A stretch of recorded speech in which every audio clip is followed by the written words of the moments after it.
what's up guys? Ito si Marcus TV. Tara, samahan nyo akong mag-stroll dahil walang kuryente dito sa amin. At ayun nga, sobrang dilim. Mukhang haunted house ang aming tahanan. At dito ay may nakalimutan akong stand ng camera. Ngunit di rin naman natin ito nagamit. Nalimutan kong stand. Ito. Balik tayo ng baywalk.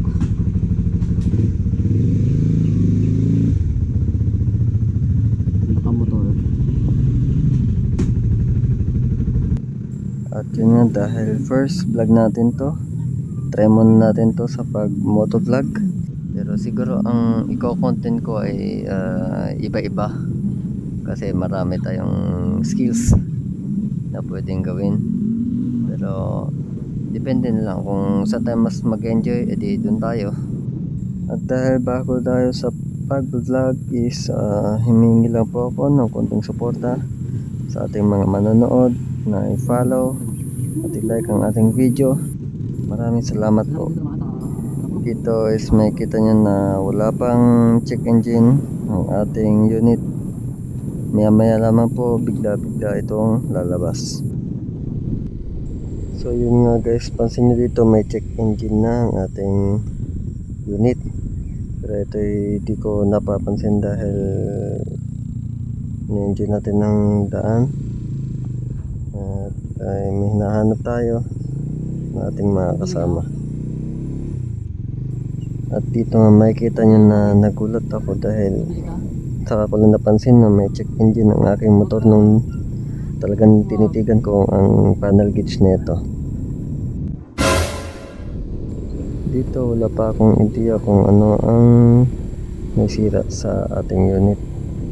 Pero nung inuwi ko muna tong motor ko is doon natin nakita kung ano nga ba talaga nangyari. At kung ano nga ba ang nasira. At yun na nga, nakita ko na ang ating mga kasama. Kaya ito ginilid ko muna at chinek kung ano nga ba ang nasira sa ating unit. Dito wala pa rin akong idea kung anong dahilan ng check engine ng ating unit. Kaya ito ay pinacheck ko muna sa aking utol. Dahil siya ay medyo may konting kaalaman sa pagmimekaniko.